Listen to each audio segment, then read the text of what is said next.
I want to share this because I think it's important. This morning, a video was shared of a first grader, a little girl, lifting weights for a talent show. And I think it's awesome. My guy Trey said, "Look, young Claire." And honestly, I wish that would have been young me, but it wasn't. I was not raised to be this way. I've actually had to overcome a lot of demons, so many. And it would require a 3-hour fucking podcast to go through all the trials and tribulations I've had with food and exercise. Like, it's going to be hard not to cry, but I'm so passionate about parents upholding the responsibilities of diet and exercise because the detriment on kids is it's crazy. You guys, if you don't know and you've never been through it, I'm happy for you, but I can't tell you and explain to you in a 1-minute video the detriment not putting nutrition and exercise first in our lives as a kid put on my actual adulthood. My mental health and my physical health has suffered for a long time before I got to this point. Listen, I grew up in a house where pizza rolls, Hot Pockets, Little Debbie's, Pop-Tarts, cereals, all the processed stuff, all the frozen stuff was a staple. Always bought, always accessible. Given for breakfast, given for lunch, given for dinner. You guys, I'm 25 years old, already on the other side, already healthy, and I still struggle. That stuff is so addictive and so bad for you. My ADHD, if I decide to eat something like that, goes through the fucking roof. I can't even focus anymore. And I feel ill. I feel sad. The emotional and physical toll those foods take on you is so fucking ridiculous. And if a grown woman who's already made it on the other side, crying and screaming isn't enough to scare you, to change your mind, you know better at this point. You're choosing. If you still do those things with your kids, you're choosing that life for them. You are choosing to give them the same issues I had. That shit's addictive. It'll ruin their fucking lives, I promise. Now listen, I know someone's going to think how dramatic, but if that's the case, I'm happy for you. That means you haven't experienced the way that I have, and I wouldn't wish this on my worst enemy. It's been a real damn struggle. But two, if you've gotten this far and you still think that passion for nutrition and exercise from people like me is driven by the way that we look, you're crazy.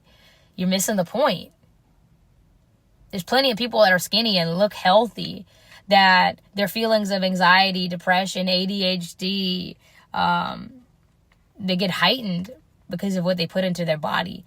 I'm not saying that food causes ADHD or depression or anxiety, but it definitely does affect the way that you feel and how intense it can be sometimes. I know because I have a mountain of issues because I have a lot of trauma. And so not all that's around food, but food can definitely make it worse for me. And parents, something to think about is I'm 25 with self-awareness, emotional regulation, full autonomy over my life, my nutrition, my movement, the people I'm around, my thoughts. Your kids have none of that, right? So you get to decide what they eat. You get to decide who they're around, where they go, their environment. At the end of the day, their thoughts are all an accumulation of those things. Who they're around. If those people are talking about exercise as punishment, exercise as ways of losing and gaining weight, if they're talking about food as a way to manipulate the appearance of their body and not the relationship they have with themselves, that's all going to play a role and have an impact on the way that they look at diet and exercise. You got to pay more attention to who your people, your kids are around, because it's so damn important. You have to listen to the things that are being said near your kids, because it will change who they are at 16, 17, 18, which will shape their adulthood. I know I'm going to have some parents say, well, Claire, hey, where do I start? I just don't know. It starts with you. You know, when you have to start exercising with your kids, you have to get outside, move with them. You have to start eating better with them. They may not just transition with you, but you have to hold that standard. You have to do better for them. And when it comes to self-talk, you have to start doing better. Hold yourself accountable.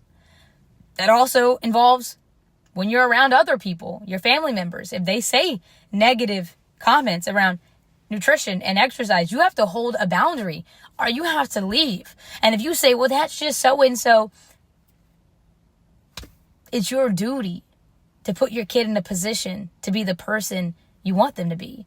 But if you just want them to be okay with being okay and be okay with accepting less than, that's who they're going to end up being, okay and accepting less than. How can you be successful being like that? You can't. So you're setting them up for failure.